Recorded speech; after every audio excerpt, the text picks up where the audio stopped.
Aynen.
Goeiemôre almal.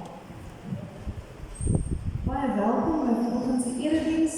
Ek hoop soos altyd dat dit vir jou 'n wonderlike en 'n geseënde ervaring sal wees. Ek het vir ons net 'n paar afkondigingkies. Die eerste is sommer net een praktiese goed.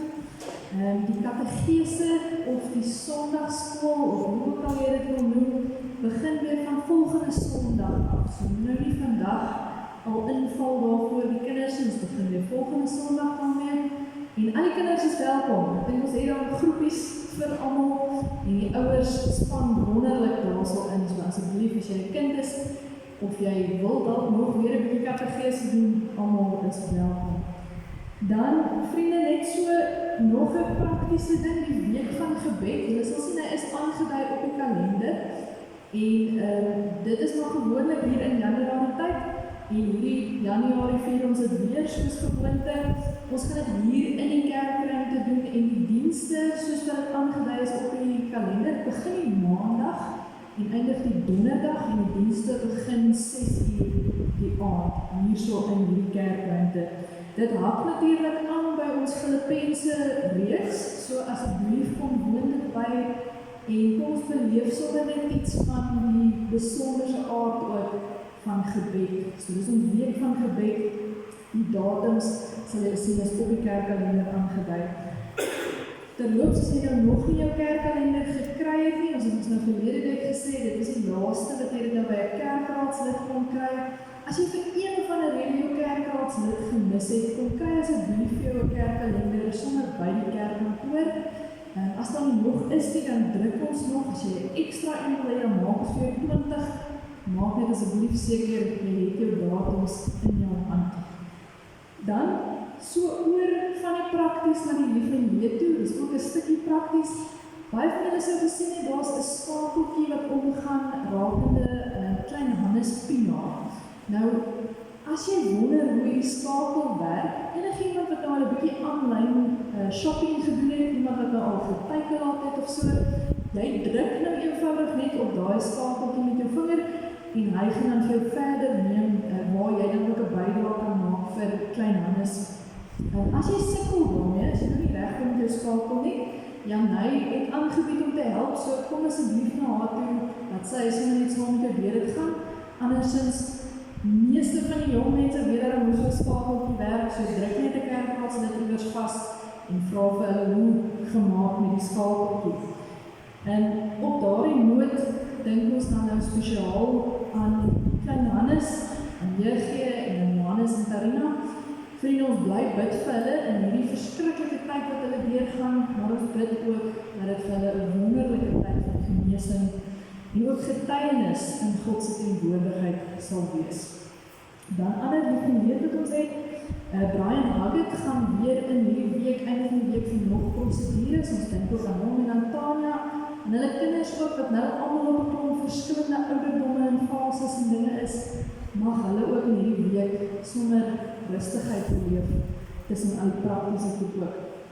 Dan dink ons ook aan Piet Loupsje, wat donderdag oorlede is, en net 'n dag voor dit is sy vorige vrou Stefanie ook oorlede. So ons dink aan hulle in hierdie tyd, ook in die familie en die kinders rondom hulle en veral dan ook aan Rhoda.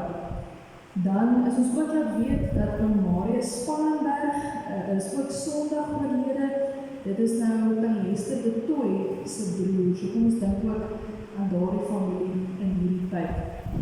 Vriende, dit is ons praktiese en ons lief en ons leed. Ons gaan net nou 'n spesiale gebed doen vir al die ouers wat in hierdie jaar 'n nuwe tyd ingaan met hulle kinders ook. Ons gaan 'n paar oomblikke neem om rustig te raak, net hier aan te kom of te arriveer, soos wat die mense sê, en dan gaan ons 2 liedere saam sing, ook as voorsang. Kom ons word net vir 'n oomblik stil, ons bly net so sit en ons maak sommer ons oë toe.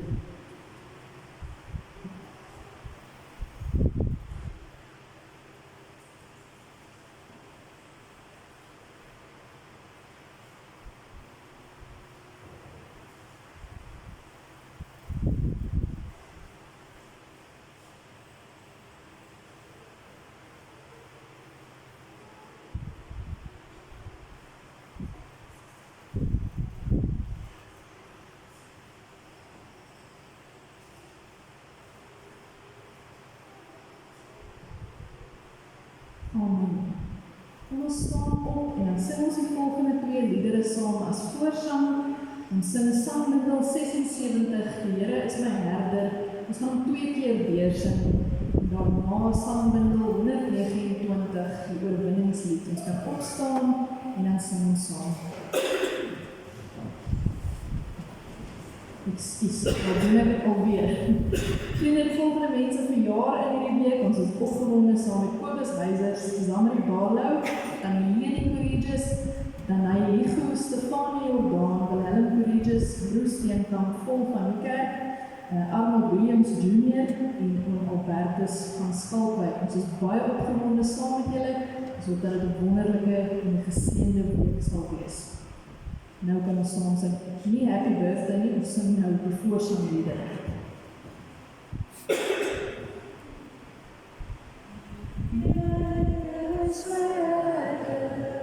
Let us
Daar is redelike klompie mense wat die laaste ruk van ons dit begin doen het en my vra, Dominee, hoekom sing ons dan op 'n party Sondag sonder musiek?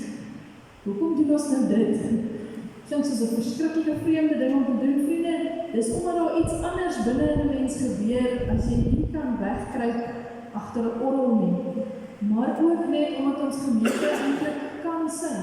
Ons hoef nie bang of skaam te wees daaroor nie. So as jy gewonder het, daar het jy dit nou soos hulle sê uit die perd se bek. Ek het versuim om nog een dingetjie te doen wat ek hoop nou nog deel van ons gewoonte sal word. En dit is om te vra, is daar enige iemand wat in die afgelope week of wat dan nou in die week moet gaan kom 'n huweliksherdenking gevier het? Is daar enige iemand wat nou 100 jaar getroud is of iets soos dit? Niemand nie. Trouseisoen is nou verby, nee. Goed, ons kyk weer volgende week. As daar iemand is wat net skaam is om dit te sê, maak 'n afspraak. Nee, ek stop. As daar iemand is wat dalk vergeet het of wat skaam is om te sê, baie geluk in elk geval. Vriende, ons gaan net so bly sit en dan sing ons saam lied 175. Ons gaan dit saam sing as ons fotum. Dis die manier waarop ons vir die Here sê, hier is ons. Kom ontmoet ons roep U aan. Lied 175, Majesteit.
Wees dan gegroet in die naam van hierdie Here, die Koning, die Majesteit, genade en vrede vir elkeen van julle. Kom ons staan op en dan antwoord ons die Here hierop. Ons sing saam lied 197, ons bevestig, hy is ons wonderbare Koning. Lied 197, verse 1 en 2. Ons bly staan tot na ons geloofsbelijdenis.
Here se teenwoordigheid, om ons oop te maak en ook ons skuld voor hom te bely.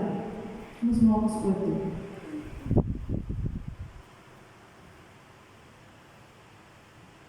Here, wanneer ons vanoggend hier instap, wanneer ons kom sit, kom staan, kom sing, kom stil bly, kom bely, kom bid, Here, dan doen ons dit as mense wat totaal deur U geken word.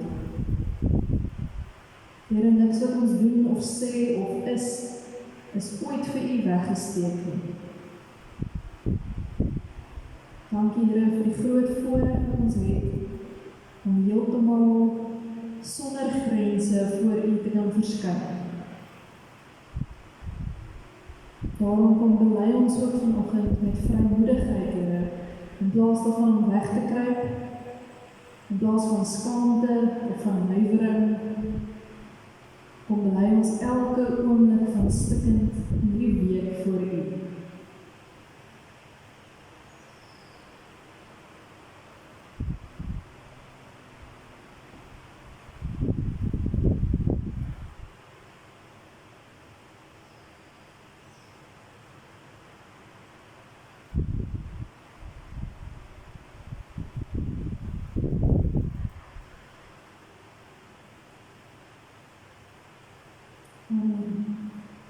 Vriende, dit is nie net 'n voorreg om voor die Here te kan staan, net soos wat ons is nie. Dis 'n nog groter voorreg dat ons kan uit die ruimte uitstap, ook in die genade van God. Ontvang dit vanoggend, dit is weer vir jou nuut gegee. Ons gaan nog vir 'n laaste rukkie so bly staan, ons sing saam lied 169, Heilig, heilig, heilig, ons gebruik dit as ons geloofsbelijdenis, lied 169, verse 1 tot 3.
Ek gaan nou vra dat die wat so 'n bietjie ouer is ook kom, maar nie omdat ek vir julle wil vertel oor eiers nie. So, al die kinders wat hier is, kom asseblief vorentoe. Al is jy nou al 15 of 16 of 28 ook, kom vorentoe.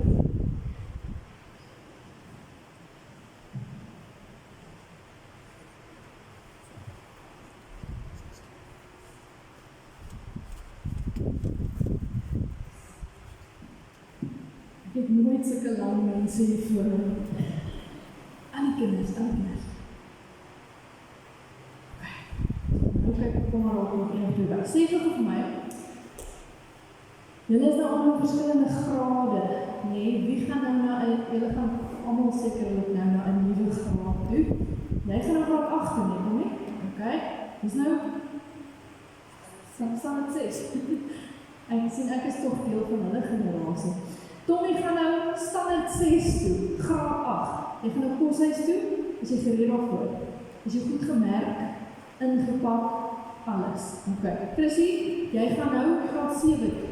Nee, groot dinge sien jy uit. Dit gaan lekker wees.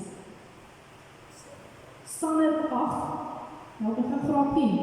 Graad 10 toe. Dis 'n groot een. Jy het 'n vakkie, hou net eers vas. Wat is jou naam?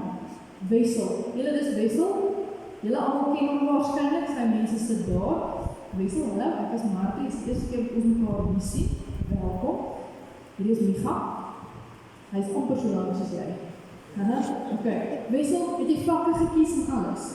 Okay, waar gaan jy nou soos na 'n ander skool toe, of is jy hier? By Impak, okay. Watter vakke het jy gekies? Cat, skynat en besigheidstudies. Hierdie man weet waar hy nou op pad is. Andrew, watter graad is dit nou? Graad 2. Graad 1 is nou oor, nee, as dit lekker is. Ok, sien jy meer uit na graad 2? Gaan lekker weer wees, nee, ok. Micha, jy gaan ook nou skool toe, nee. Vir die eerste keer. Micha gaan nou speel skool.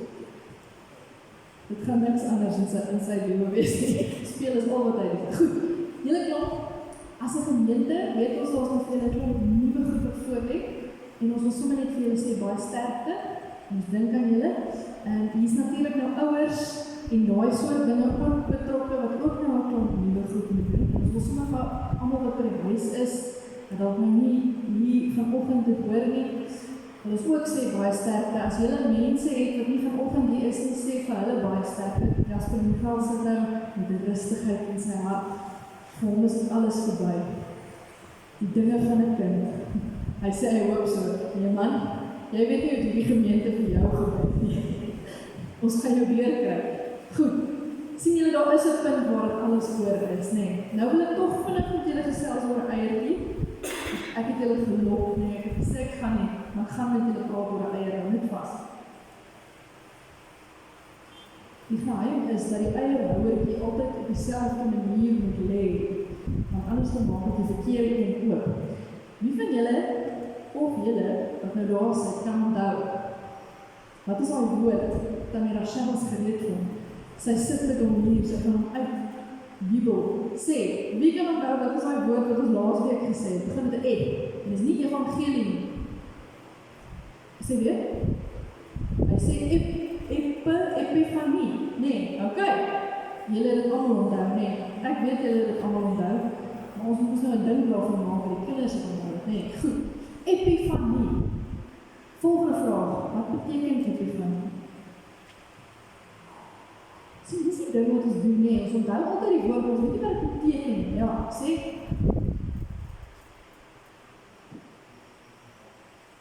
Dis 'n openbaring, nee, dis iets wat geopenbaar is en baie spesifiek, dis God wat aan ons geopenbaar is. Het ek gesê, vir baie jare lang het niemand geweet hoe God lyk nie, almal het gewonder wat gaan daar so aan, en toe kom Jesus en hy kom maak dit alles oop.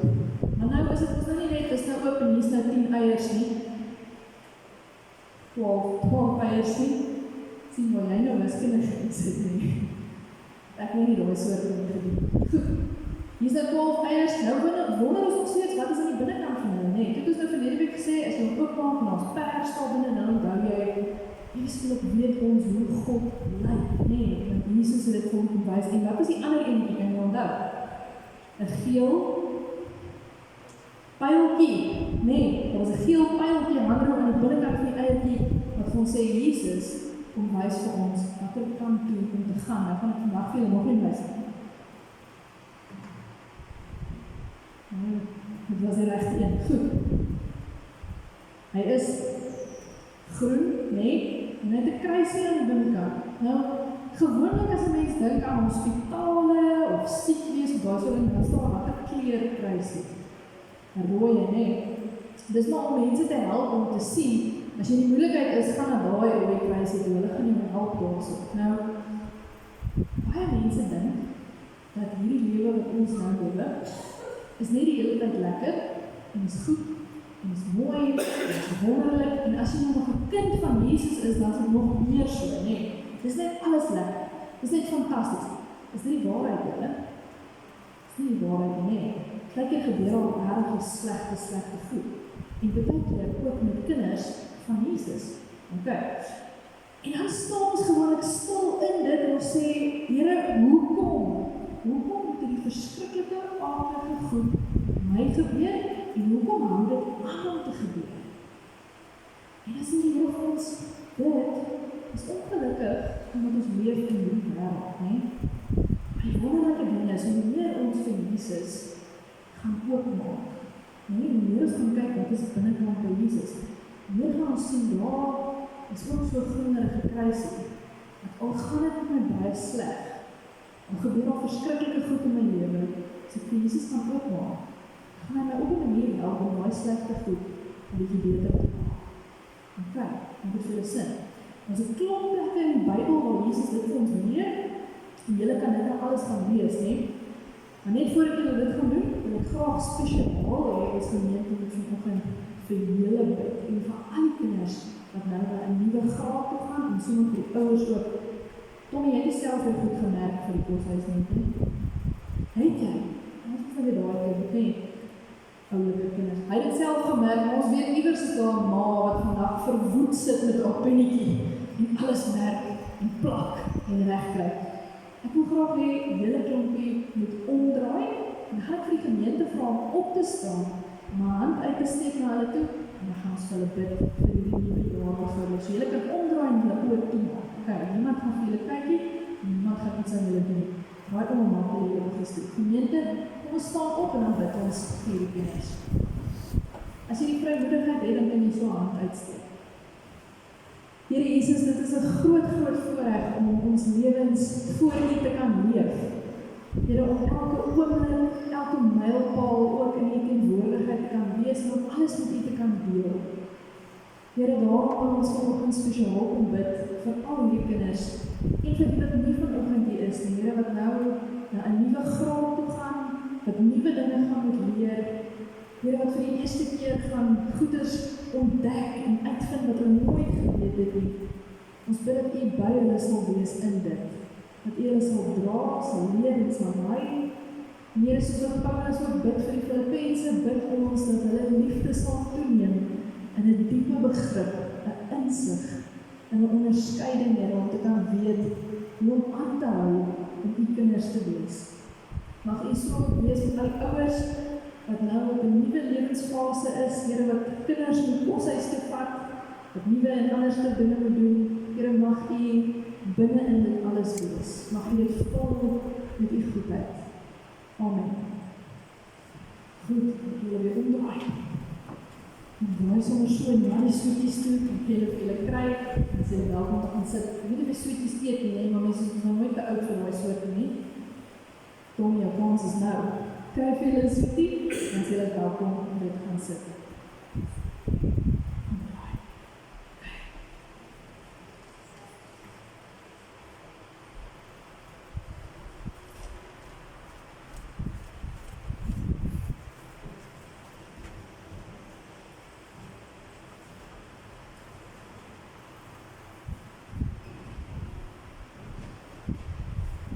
Vriende, ons gaan aan met Filippense, ons is nou nog steeds in hoofstuk 1, ons lees saam Filippense 1 vanaf vers 12 tot 26.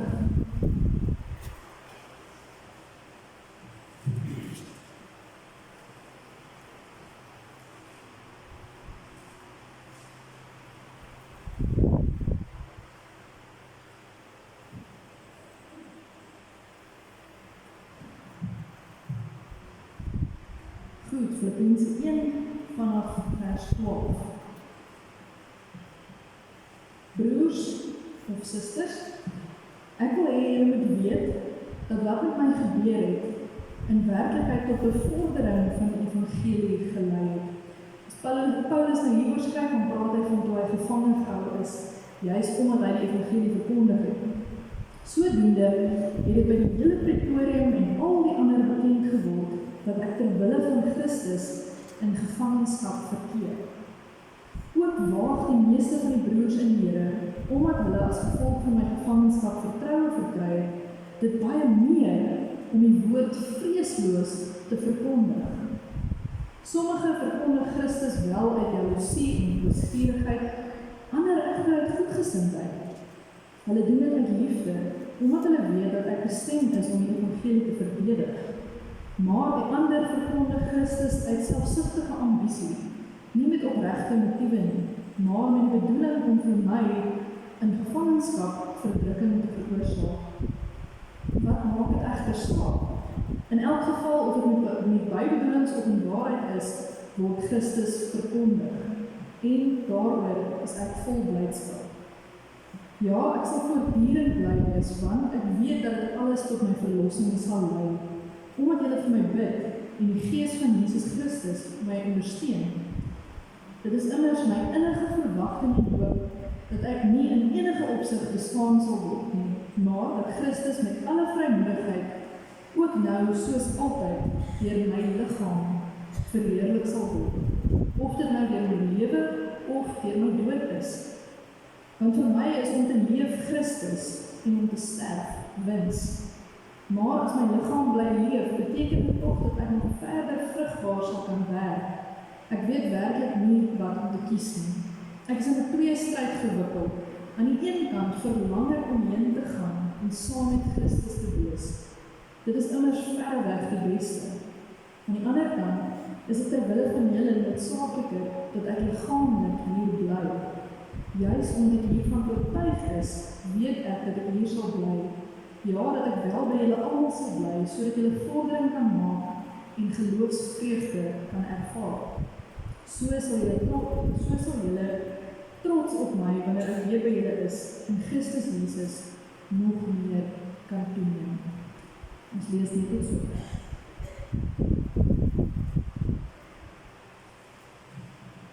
Wanneer ons hierdie soort brief lees van Paulus af, en omdat ons ook die storie ken van hoe hy die gemeente in Filippi gaan vestig het, en hoe naby hy aan hulle begin leef het, hoe erg hy oor hulle is, dan is dit eintlik baie keer vir ons vreemd om nou uit ons omstandighede in te klim. Dis amper asof 'n mens 'n privaat brief tussen twee mense oopmaak en probeer om vir jouself waarhede uit dit uit te kry.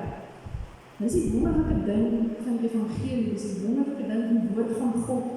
Dis juis iets wat baie spesifiek in Paulus se omstandighede gebeur het, met die gemeente waarmee hy op pad gestap het, en wat tog nog steeds vir ons vandag waarheid is.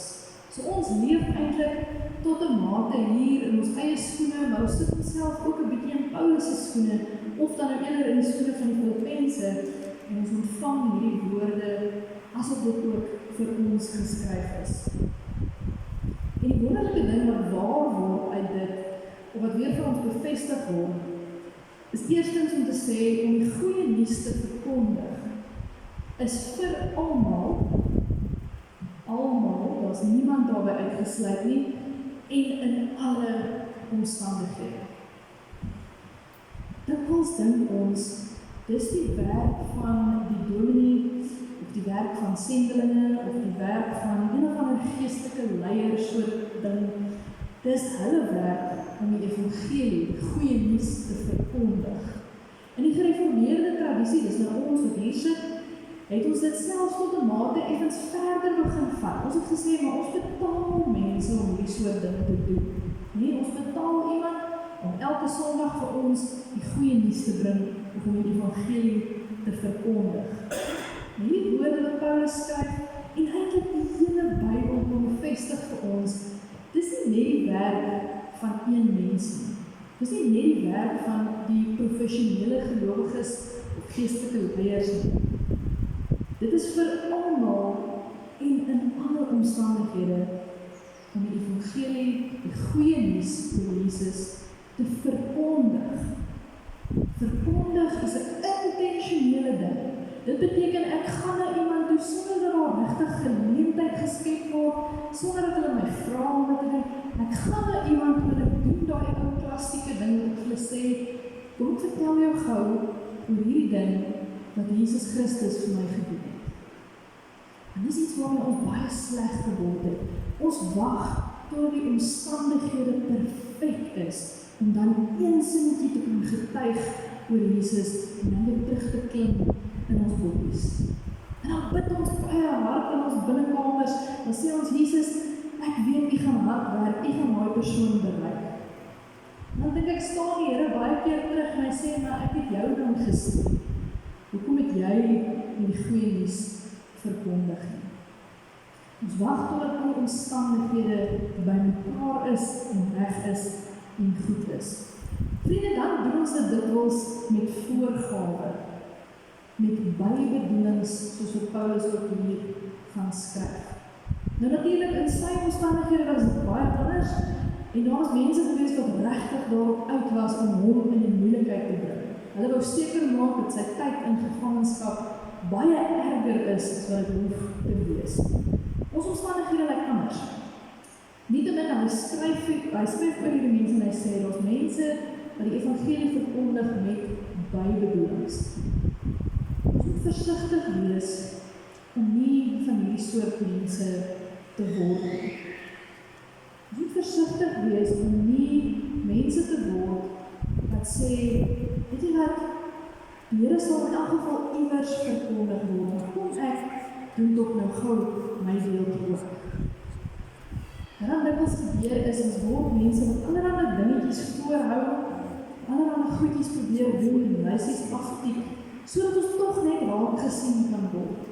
Sodat iemand toch net na ons kan kyk en kan sê, sjoe, daar loop dan 'n regte Christen. En dan dink ons, maar ek verkondig toch in elk geval, want ek doen al regte goed. En vriende, dit is verkondiging met bybedoelings. Die Here vra van ons om nie met voorgawe nie, maar met oorgawe te verkondig. En om dit te kan doen, kan ons nie wag totdat die omstandighede reg is nie. Daar's 'n nuwe ding wat begin kop uitsteek in die wêreld. Ek vermoed dit is dalk baie ouer as wat mense dink. Maar ons noem dit die voorspoedsteologie. En ons moet verskriklik versigtig wees waar jy dit raakloop. Die voorspoedsteologie is daai soort ding wat vir jou sê, as jy 'n Christen is, gaan dit net altyd goed gaan met jou. Wag jy vir daai miljoene om in jou bankrekening in te kom, gee net jou hart vir die Here. Bid dit net by die Here af. As jy 'n regte Christen is, dan gaan jy nou mense nooit siek word. Dis voorspoedsteologie. En dit trap vir ons op 'n klomp verskillende plekke weg. Dis die tipe teologie wat verkondig word in die gemeentes waar jy ook sien dat die pastore of die dominees hulle eie privaat jets besit. Dis voorspoedsteologie. Die Here beloof nooit vir ons voorspoed nie. Hy sê nooit vir ons, as jy jou hart vir my gee, as jy jou kruis opneem en agter my aanstap, dan gaan alles net altyd goed gaan met jou. Dis nooit deel van die pad nie. Ons kan nie wag totdat die miljoene in ons bankrekening is en totdat ons almal gesond en reg en gereed is voordat ons die evangelie begin verkondig. Swaar kry en ontwrigting en siekte en sterfte en bittere lyding. Dit alles dra juis by tot die geleenthede om die goeie nuus te verkondig. Dit gee juis vir ons soveel meer kans om te sê, die Here is groter as dit. Die Here is goed binne in dit. Nou kan ons natuurlik oorgaan na die ander kant toe, en hierdie fout moet ons ook nie maak. Ons moet nooit ooit dink dat Jesus vir ons 'n klomp swaar kry en lyding en siekte en sterfte gee, sodat hy kan kyk of ons dit reg gaan doen. Vriende, as ek die dag my kop neerlê as 'n dominee, maak nie saak waar is of waarmee ek besig is nie, is dit die een ding wat ek so graag wil hê mense moet onthou. Die Here sit nie en speel pop met ons nie. Hy sit nie in die hemel met 'n klomp toutjies of met 'n klomp knoppies en sê, jy gaan kanker kry sodat jy kan getuig. Hy sê nie, ek gaan jou geliefde van jou af wegneem sodat jy dit kan doen. Dis nie die tipe God wat ons dien. Die Here is nie die een wat bo in die hemel ver weg sit en kies wie gaan watter boosheid beleef sodat hulle kan getuig nie. En tog is hierdie dinge deel van ons lewe. Ons moet aanvaar, ons moet besef, ons moet weet, ons leef in 'n stikkende wêreld. Ons leef in 'n plek waar ontsettend baie swaar kry is. Jesus sit nie iewers ver weg en stuur vir ons hierdie swaar kry om ons te toets nie. Dis nie deel van die God wat ons aanbid nie. Ons hou ook dikwels daarvan om te sê dit is duiwels of bose geeste of magte of een of ander snaakse goed wat maak dat alles so sleg is in hierdie wêreld en dis deel daarvan. Ons moet nie dit wegvat nie. Maar ons moet ook onthou dat ons as mense sleg genoeg is op ons eie. So dikwels loop die stikkend en die seer en die swaar kry en die lyding tussen ons rond. Dit loop met my gesig en met my naam en vernietig mense se lewens rondom my. Dit is hoe stikkend en seer lyk in hierdie wêreld. Dit is baie kere nie duiwels of geeste of goed sonder gesigte en name nie. Dit is baie kere ons self wat loop en afbreek. En die Here vertrou ons met mekaar binne in dit. Dis juist in hierdie stikkend wees, in hierdie murasies waarin ons probeer oorleef, waar ons moet groei in 'n fyn aanvoeling. Daai ding wat Paulus voor gebid het vir die gemeente. Dis juist binne in dit waar ons moet bid dat die Here ons sal help om te onderskei. Om te kan sien, om die wysheid, die insig te hê, om te kan sien, hierdie is 'n bitter slegte situasie. Die fyn aanvoeling om vir God binne in dit raak te sien. Die fyn aanvoeling om te kan sê, hierdie is 'n verskriklike slegte ding wat met my gebeur het. En die goedheid van God nog steeds te gaan soek. Die beste moontlike manier om hierdie ding vir onsself uit te klaar, is met die eenvoudige woorde van Josef. Ons moet onthou dat Josef deur sy eie broers verkoop word om slaaf te word. Verkoop word. Heeltemal weggegee word. Sy eie broers, sy bloedfamilie verkoop hom, want hulle is 'n bietjie jaloers op hom. Nie bose geeste of duiwels of goed sonder gesigte nie, sy eie broers verkoop hom. En wanneer Josef aan die ander kant van die situasie is, dan staan hy terug, hy kyk vir hulle en hy sê vir hierdie woorde, julle wou my kwaad aandoen. Julle wou my kwaad aandoen, maar God wou daarmee goed doen. Hy sê nie, die Here het my deur hierdie ding gestuur sodat ek vir julle kan niks van dit. Hy draai nie om op 'n voorspoedsteologie en sê met my moes dit eintlik net goed gegaan het want ek is God se kind nie. Hy draai om, hy kyk die mense in die oë wat die verskriklike dinge aan doen en sê julle wou kwaad aan my doen. Maar God wou goed daarmee doen. En hoe wonderlik, op hoe wonderbaarlike manier het God nie daai aardige, verskriklike omstandighede waarin Josef was, gevat en iets goeds daarvan gemaak. Josef het 'n onderskeiding gehad om te kan sien waar is die wêreld aan die werk en waar is God besig. Die tweede ding wat ons vir onsself as 'n waarheid kan vat uit hierdie brief Filippense, al is dit duisende jare later, is hierdie ding wat Paulus sê, ons is hier met 'n liggaamlike doel. Ons is hier in hierdie lywe, in hierdie fisiese manier van bestaan met 'n spesifieke doel. Hy sê eintlik hy verlang daarna om te sterf sodat hy by Jesus kan wees. Sodat hy reeds in die ewige lewe kan wees, sodat dit alles verby kan wees. Hy sê hy wil oorgaan na daardie ander soort bestaan, dat dit nie meer soveel lyding kan wees nie. En dan sê hy tog, in 'n oomblik van groot nederigheid, sê hy liggaamlik moet hy nog werk in hierdie plek. Liggaamlik moet hy nog getuig voor daai gemeente, voor die res van die kerk in die wêreld. Liggaamlik het hy nog iets om te doen. Hoeveel van ons is nie al deur omstandighede waar jy gedink het, Here, kom haal my liewe. Here, kom haal my, want ek gaan beter wees by U. Ek dink, as ons as Christene net kan begin deur eerlik te wees met mekaar, om net vir mekaar te begin sê, vandag wens ek kan eerder by die Here wees. Ek wonder hoeveel van ons saam wees sal verander, as ons mekaar in die oë kan kyk en sê, vandag sou ek wel gehad het, dit moet verby wees. En die feit van die saak is, soveel van ons is al daardeur. Daar sit dalk vanoggend van julle wat nou daardeur gaan.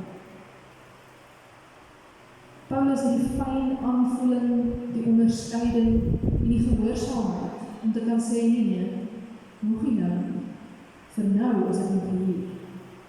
Vir nou het my liggaam hier nog gedoen. Het ek hier nog 'n taak. Baie van ons dink dat getuienis, dat die verkondiging van die goeie nuus gebeur in die gees. Het gebeur so mooi op 'n ander vlak, op 'n ander realm tussen my en Jesus. Ja, die Here weet ons ek getuig vir hom. Die Here weet ons ek dit. Die Here wil dit sien ook. Die Here wil dit sien in hoe jy in jou fisiese, in jou omstandighede, in jou lees, hoe jy vir mense die goeie nuus gaan verkondig. Dinge in die liggaam van Christus is nooit net iewers in die gees nie.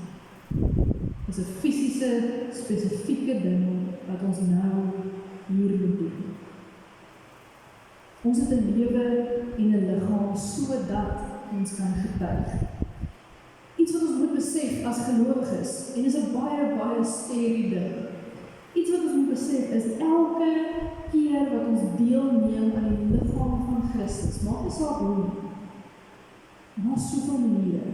Elke keer wat ek 'n erediens bywoon, elke keer wat ek die nagmaal gebruik, elke keer wat ek 'n kind doop of sien hoe een gedoop word, elke keer wat ek bid, elke keer wat ek getuig, elke keer wat ek my Bybel oopslaan, is dit 'n bevestiging, 'n geloofsbelijdenis, dat ek aan die Here behoort. Elke keer wat ek besig is met die dinge van die Here, dan sê ek erken met hierdie handeling, maak nie saak hoe groot of hoe klein dit is nie, ek erken hiermee dat ek aan die Here behoort. Anders sou ek my tyd daarmee mors nie. Anders sou ek my tyd mors met bid, met Bybel lees, met kerk te kom of met besig wees met hierdie soort goed nie. Elke keer wat ek dit doen, is dit 'n getuienis na buite wat sê, ek erken, ek bevestig, ek is eiendom van God.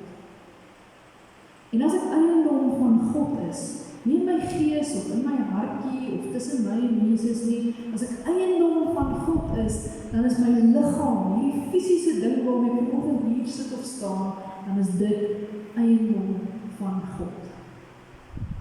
En dan het hierdie liggaam die doel om nog te gaan getuig. Dan mag ek nog nie vir die Here vra, kom haal my eerder. Dan mag ek nog nie wens of bid dat dit hier en nou moet verby wees nie, want dan het ek nog baie om te doen met hierdie ding. Ons behoort dit soveel beter te gebruik. Soveel beter. Die stuk wat ons vanoggend saam lees, ek sluit af, ek weer eens dan. Die stuk wat ons saam lees gaan eintlik oor swaar kry. Dit gaan oor lyding. Dit gaan daaroor om swaar te kry en nog steeds te getuig vir Jesus Christus. Want dis wat Paulus gedoen het. En as ons sê, hy het swaar gekry, hy was gevangene, dan moet ons regtig onthou hoe die omstandighede was. Paulus het regtig swaar gekry. Sy vriende, sy kollegas is rondom hom vermoor, omdat hulle getuig het. Binne in dit getuig hy nog steeds. Wat sê ons vir mekaar oor swaar kry? Terwille van ons, terwille van die lewens wat ons beleef, sou dit wonderlik gewees het as daar geen swaar kry of lyding was nie. En ek wil graag hê dat wanneer ek praat van swaar kry of lyding, dan moet jy daai spasietjie vir jouself gaan invul. En vriende, ons is nou al lank genoeg hier, dat ons weet swaar kry en lyding is nie net siekte nie. Dis nie net sterfte nie. Swaar kry en lyding het soveel verskillende gesigte in hierdie wêreld. Swaar kry en lyding is ook stikkende huwelike. Dit is ook stikkende verhoudings. Dit is ook mishandeling. Dit is ook finansiële swaar kry. Dit is ook druk. Dit is ook depressie. Dit is ook angs. Swaar kry en lyding word ingevul, hoe ook al jy dit wil invul. Dit sou wonderlik gewees het as ons kon leef sonder die goed. Sonder lyding, sonder seer kry, sonder sterfte. As die lewe nie dit gehad het nie, dan was daar ook nie 'n kruis nie. As die lewe sonder swaar kry, sonder lyding, sonder pyn, sonder marteling, sonder wonde was, dan was daar ook nie 'n kruis nie. Dis die een ding wat ons as gelowiges tot die einde toe getuig en bely en voor dood gaan, is die kruis van Jesus Christus. Die grootste uitdaging, die grootste ding wat ek en jy ooit met ons lewe kan doen, is om juis gehoorsaam te bly in swaar kry, in lyding, in siekte, in depressie, in finansiële sukkel, in wat ook al jy beleef. En hierin het ons geen beter voorbeeld en sal ons nooit ooit 'n beter voorbeeld hê as Jesus Christus self. Net voordat hy gemartel word, net voordat hy geslaan word, net voordat hy uiteindelik gekruisig word, is Jesus in die tuin van Getsemane en hy is op die drempel van opgee. Hy is op die randjie en hy gaan so ver as om vir God te vra, asseblief, moenie dat ek deur dit gaan nie. Vat dit van my af weg. En op daardie oomblik, daar, nog voordat hy eers die eerste sweephou ontvang, daar neem hy die gestalte van 'n slaaf en hy gee oor in gehoorsaamheid aan God. Daar het hy die fynste aanvoeling, die belangrikste gees van onderskeiding om te kan sê, dit gaan nie oor wat ek wil hê nie, maar wat God wil hê. Dit gaan nie oor waar ek nou is nie, maar hoe groot, hoeveel groter God in dit is. Paulus skryf baie jare later, nadat Jesus aan die kruis gesterf het, skryf hy vir die Filippense dieselfde gesindheid wat daar in Christus Jesus was, moet in julle ook wees. Dieselfde gesindheid wat daar in hom was, moet in julle ook wees. fokus. Vriende, dit is wat ons hoop om in hierdie jaar op te fokus. Want ons weet, op die 1 Januarie staan ons almal met blink oë, miskien. Ons is almal opgewonde oor 'n nuwe jaar wat voor lê. En dan is dit 'n week of wat en dan begin dit swaar gaan. Dan is dit 'n week of wat en iemand word siek. Dis 'n kort tydjie voordat ek iemand afstaan aan die dood. Dis 'n kort tydjie voordat ek vir my voel, Here, kom haal my eerder asseblief. En hierdie jaar bid ons vir die fyn aanvoeling om soos Jesus te kan gehoorsaam wees in die middel van die goed. Selfde gesindheid wat in hom was in die tuin van Getsemane, dat dit in ons mag wees. Dis 'n gesindheid wat so is ten spyte van swaar kry, ten spyte van lyding en absoluut ten koste van onsself. Mag dit vir ons so wees. Amen. Kom ons bid saam.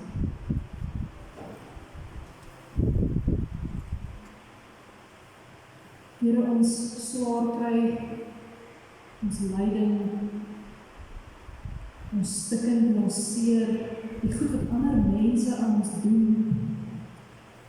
Here, dit is ook die goed wat ons self aan ander doen, is vir ons so groot, is vir ons so swaar, dat ons so gereeld op 'n plek kom waar ons net nie weet wat er kan doen. Here, waar ons net so graag eerder wil opgee, waar ons net kan hoop dat ons by U sal uitkom. Here, hier kom bevestig U weer vir ons. Ons mag nie opgee nie. Here, ons moet aanhou. Maak nie saak hoe stikkend of hoe seer of hoe moeilik of hoe swaar dit is nie. Here, U het dit gedoen en daarom wil ons dit ook doen. Ons enigste hoop, ons enigste troos in die lewe is om soos U te kan word. Daarom bid ons vanoggend, Here, terwyl U 'n klomp wonderlike ander dinge is, kom bevestig ons vanoggend dat U bo alles gehoorsaam is. Here, dat U die nederigheid en die onderskeiding het om steeds die wil van God te doen tot aan die kruis. Here, ons kan net bid dat U ons sal vul met dieselfde krag, dieselfde gees, dieselfde waagmoed, dieselfde nederigheid wat in U is. Ons kan net bid dat U ons in 2024 sal leer om in die swaar kry, in die stikkend, in die seer, dieselfde gesindheid as U te hê. Here, mag ons dit oral saam met ons vat. Mag ons in elke oomblik getuig van U goedheid. Here, mag dit die mense rondom ons harte raak. Amen. Ek gee geleentheid vir die opneem van die dankoffer.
Die lied waarmee ons afsluit is tradisioneel eintlik 'n begrafnislied. En miskien gaan meeste van ons lewe deur sonder om ooit hierdie lied te sing of te hoor. Die lied se naam is Rus my siel, jou God is koning. Mag ons vandag al, terwyl ons nog lewend hier sit, mag ons nou al troos en vrede in dit vind. Ons staan op en sing ons saam lied 580 en sing verse 1 tot 4.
Die genade van Jesus Christus en die gemeenskap van die Gees by jou wees, nou en vir altyd.